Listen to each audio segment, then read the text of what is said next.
भैया जी प्रणाम। तो क्या है आप में खास के 5वें एपिसोड में आपका स्वागत है। तो जैसे कि चेस में सही समय पर अगर सही पीस को मूव किया जाए तो खेल को जीता जा सकता है, वैसे ही अगर एमबीबीएस जैसे टफ स्केड्यूल में और टफ पढ़ाई में अगर सही समय पर सही स्टेप्स लिए जाए तो एग्ज़ाम्स पास करना कोई मुश्किल बात नहीं है। और उसका एक अनोखा एग्जाम्पल है हमारे दोस्त। तो मैं इन्वाइट करने जा रहा हूँ अपने दोस्त को, जयमिन पटेल। जयमिन, बहुत बहुत धन्यवाद हमारे इस एपिसोड में आने के लिए। और मैं चाहूँगा कि आप हमारे व्यूअर्स को अपना इंट्रोडक्शन दीजिए और बताइए कि क्या है आप में खास। बिल्कुल, मेरा नाम जयमिन पटेल है और मैं अभी सेकेंड ईयर एमबीबीएस में बड़ौदा मेडिकल कॉलेज में पढ़ता हूँ। सो मुझ में क्या खास है, मैं चेस बहुत अच्छा खेलता हूँ और I am playing chess for morally 6 to 7 years। तो जयमिन, मुझे बताइए कि चेस जैसे माइंड गेम को एमबीबीएस जैसे एकदम ड्रेनिंग करिकुलम में अपने कंटिन्यू रखना, मतलब आप कैसे कंटिन्यू रख पाए उसे? एक्चुअली ये बहुत ज़्यादा हेक्टिक है, मुझे भी लगा नहीं था पॉसिबल है। बेसिकली जब मैं पहले चेस खेलता था 10th तक I used to play very professionally, but 11th-12th आया, मैंने नीट पे फोकस करना चालू किया, फिर वहाँ से थोड़ा चेस छूटने लगा। देन आफ्टर मैं एमबीबीएस में आया, then I had no hope कि चेस आगे हो पाएगा। बट मुझे रियलाइज़ हुआ दैट यूनिवर्सिटी में भी कुछ लेवल पे यू कैन प्ले चेस। जैसे अभी रिसेंटली कुछ टूर्नामेंट्स हुई इंटर यूनिवर्सिटी खेल Mahakumbh, I participated, but manage करना बहुत डिफिकल्ट है क्योंकि इतनी पढ़ाई, इतना सिलेबस, और से चेस इतना training. So after doing this much chess मैं पढ़ाई कर सकता हूँ एंड आफ्टर पढ़ाई करना तो मैं चेस नहीं कर सकता।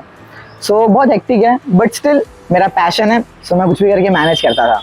जयमिन, मेडिकल स्टडीज़ और चेस दोनों में ही स्ट्रैटेजी का बहुत इंपॉर्टेंट रोल है। तो क्या आपको लगता है कि चेस का जो है एक पॉजिटिव इम्पैक्ट आपकी स्ट्रैटेजी मेकिंग में हुआ हो एमबीबीएस स्टडीज़ पर? आई थिंक इसका एक बहुत ही पॉजिटिव आंसर है, क्योंकि अगर आप चेस की बात करो तो chess is all about strategy, कि आप कैसे माइंड सोचते हो, आप कैसे गेम को बिल्ड करते हो, प्लान बिल्ड करते हो, अटैक करते हो, विन करते हो। आई थिंक एमबीबीएस के साथ भी बहुत सिमिलर ही होता है, बहुत सिलेबस है, एग्जाम्स है, एक फिक्स लिमिट है and you have to plan. तो आप प्लान करके कैसे एग्जाम को क्रैक करते हो, दैट्स द गोल। चेस और एमबीबीएस काफ़ी हद तक सिमिलर मुझे लगा एंड आई थिंक यार जितने भी एमबीबीएस की मैं स्किल्स यूज़ कर रहा हूँ ना, चेस से कहीं ना कहीं मुझे सीखने को मिली है। सो आई रियली अप्रिशिएट कि मैंने चेस खेला, क्योंकि सिर्फ एमबीबीएस में नहीं बट आगे और भी बहुत सारी चीज़ों में मुझे लगता है दैट चेस की स्किल्स ने मुझे बहुत हेल्प किया और आगे भी करेगी। जयमिन, आपने कब डिसाइड किया कि आप अपनी पढ़ाई के साथ में चेस को भी सीरियस लेवल पे आप खेल सकते हैं? और क्या इस डिसीजन में कहीं आपको कहीं सेटबैक मिला हो या लोग कहते हो कि नहीं ये चेस वेस क्या करोगे खेल के, पढ़ाई पे फोकस करो? एक्चुअली जब से मैंने चेस खेलना चालू किया था ना, उस टाइम पे चेस इतना कोई ट्रेंडिंग नहीं था। उस टाइम पे चेस बहुत ही अंडर, कोई जानता भी नहीं था चेस को, उस लेवल पे मैंने चालू किया था। सो जब मैंने चेस चालू किया कुछ था नहीं मुझे भी, but I started playing and enjoying it. फिर मैंने धीमे धीमे जब उसको पसंद करना चालू किया तो मुझे रियलाइज़ हुआ था इसमें भी करियर है। तो अराउंड 6th स्टैंडर्ड मैंने ये चीज़ सोची दैट पढ़ाई के साथ नहीं मैं चेस मैनेज कर सकता हूँ, बट मैं गलत था, मैंने पढ़ाई छोड़ दी। मैंने बिल्कुल पढ़ाई नहीं की, मैं बहुत ही एवरेज था 10th तक। तो मैंने उस टाइम पे पूरा टाइम सिर्फ और सिर्फ चेस किया और चेस पे ही फोकस किया। मुझे रिजल्ट्स मिले बहुत अच्छे। मेरे घर वाले भी एक टाइम पे बोला दैट पढ़ाई थोड़ा थोड़ा करता रहे, लेकिन मैं चेस में ही था। फिर 10th के बाद ऐसा हुआ था, एक बहुत ही मेजर सेटबैक जो मुझे फील हुआ ना, वो था नीट। क्योंकि 10th में बोर्ड्स आ गए, 9th-10th बोर्ड्स थे, और कोविड भी एक बहुत बड़ा सेटबैक था क्योंकि उस टाइम पे टूर्नामेंट्स बंद थी और पढ़ाई की टेंशन थी। फिर 11th-12th तो नीट आ गया एंड उसके बाद तो आई थिंक बिल्कुल ही जीरो ही हो गया मेरा चेस में। But thanks to MBBS, actually कि एमबीबीएस में आके मुझे चेस खेलने का मौका मिला and I am really able to play it. तो जयमिन, कल को आप डॉक्टर बनेंगे तो क्या आपको लगता है कि आपकी ये जो चेस की स्किल्स है वो कहीं ना कहीं आपको एक बीइंग अ डॉक्टर हेल्प कर सकती है? बिल्कुल। मैं आपको सबसे, अगर मैं एकदम बेसिक से स्टार्ट करूँ, जब आप चेस खेलना चालू करते हो, the first thing, the most important thing you learn is patience. Patience के बिना आप चेस कभी खेल ही नहीं सकते। आप कोई भी मूव खेलते हो, आप ओपोनेंट का वेट करते हो, आप एक अटैक करते हो, you have to wait. So I think patience is a very essential skill for the chess, for MBBS as well as chess. दूसरी चीज़ के टाइम मैनेजमेंट। आपके पास एक फिक्स टाइम होता है, उसी टाइम में आपको गेम खेलनी भी है, जीतनी भी है, मिस्टेक भी नहीं करनी है। Same goes with MBBS and I think ये स्किल भी बहुत इंपॉर्टेंट है टाइम मैनेजमेंट का। स्ट्रेस मैनेजमेंट, बहुत बड़ा सिलेबस। जनरली लोगों को लगता है दैट चेस बहुत सिंपल गेम है, you just have to play, but असल में चेस में बहुत पढ़ाई होती है, बहुत चीज़ें हैं। सो उन बुक्स को पढ़ना, फिर उनको अप्लाई करना उतना ही डिफिकल्ट है जितना एमबीबीएस में पढ़ के अप्लाई करना है। सो आई थिंक बहुत सिमिलर है दोनों चीज़ें एंड आई थिंक आगे जब मैं डॉक्टर बनूंगा तो आई थिंक ये सब चीज़ें मुझे बहुत हेल्प करेगी एंड आगे अगर कोई भी बहुत बड़ा स्ट्रेस आएगा आई थिंक मैं उसे कोप अप कर लूँगा। So it would be manageable.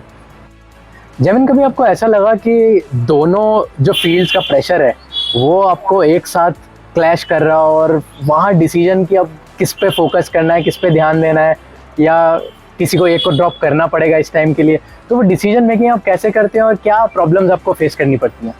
मैं इसके एक इंसिडेंट बताता हूँ। जब मैं 7th स्टैंडर्ड में था, उस टाइम पे मैं स्कूल में हमारी एग्जाम्स आ रही थी, बट उसी टाइम पे मेरी नेशनल चैंपियनशिप भी थी। अब एग्जाम्स भी इंपॉर्टेंट थी, तो मैंने स्कूल में बोला, उन्होंने बोला दैट एग्जाम्स तो इंपॉर्टेंट है। मैं अपने घर पे बात की, मेरे पापा ने बोला देखो खेलना है so you have to play. तो मैंने पढ़ाई छोड़ के चेस किया। सिर्फ ऐसा नहीं, मैंने 7th स्टैंडर्ड में 2 बार किया। मैंने दोनों बार एग्जाम्स छोड़ दी एंड दोनों बार मैंने चेस पे फोकस किया। एंड मुझे लगा एंड मैं बिल्कुल भी इस डिसीजन को रिग्रेट नहीं करता हूँ। मैं समझता हूँ कि मैंने चेस किया and it was the right thing for me. आगे भी आके अब मैं MBBS कर रहा हूँ, तो आई थिंक अभी भी ऐसा चीज़ होती है, जब से अभी मेरी इंटर यूनिवर्सिटी टूर्नामेंट थी, उसके बीच में जस्ट उसके बाद मेरी एग्जाम्स थी एंड मैं बिल्कुल अनप्रिपेयर्ड था एग्जाम के लिए, but still I decided to play for the university. तो उस टाइम पे आई थिंक ये जो चीज़ मैंने की, मैं उससे कभी रिग्रेट नहीं करता हूँ एंड आई थिंक मैंने करेक्ट लिया। बाद में अगर मैं पढ़ाई की बात करूँ तो मैं मैनेज कर लेता हूँ कुछ भी तरीके से, थैंक्स टू चेस, कि मैं इतने स्ट्रेस को मैनेज करके फाइनली वापस अपने ट्रैक्स पे आ पाता हूँ।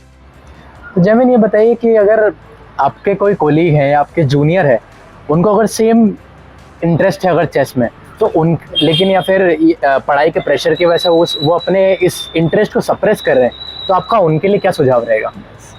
एक्चुअली ये क्वेश्चन सिर्फ चेस के लिए ही नहीं है, हर एक हॉबी के लिए आप मान सकते हो। बेसिकली जब मैं MBBS में आया ना, तब मुझे किसी सीनियर, मेरे कजिन ने मुझे एक एडवाइस दी थी दैट आपके साथ 250 जन और है आपकी बैच में एंड डॉक्टर्स हर कोई बनने वाला है, everyone is going to be a doctor. तो आप डॉक्टर्स के अलावा क्या बन के निकलोगे, this is what makes you special.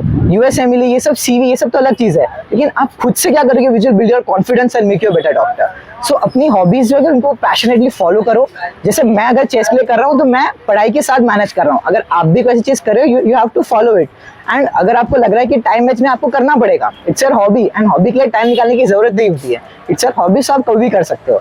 सो मैं जूनियर्स को मैं यही टिप दूंगा दैट पढ़ाई के प्रेशर में फिर पढ़ाई को एक एक्सक्यूज मत बनाओ, पढ़ाई के साथ अपने स्किल को इम्प्रूव करो एंड जस्ट डू इट, क्योंकि आगे जाके आपको ये स्किल कहाँ हेल्प करेगी and it will make you stress free. कोई हॉबी करने के बाद आप पढ़ाई करोगे, आप बेटर स्कोर कर पाओगे। सो डेफिनेटली अपने हॉबी को, अपने पैशन को फॉलो करो अलॉन्ग विद स्टडीज। बहुत बहुत धन्यवाद जैमिन, हम हमारे इस एपिसोड में आने के लिए, और डेफिनेटली कई बातें सीखने लायक थी इस कॉन्वर्सेशन से। जैमिन ने अभी कहा कि पढ़ाई को एक एक्सक्यूज़ नहीं बनाना है, अगर हॉबी है तो हमें उस पर फोकस करना है, और एक बार फिर से हमने यही पेशेंस का कितना इंपॉर्टेंस है दोनों फील्ड्स में, ये हमको जानने को मिला। तो उम्मीद है आपको सफ़र पसंद आया होगा। जल्दी मिलेंगे, तब तक के लिए मां नर्मदा का आशीर्वाद हम सब पर बना रहे।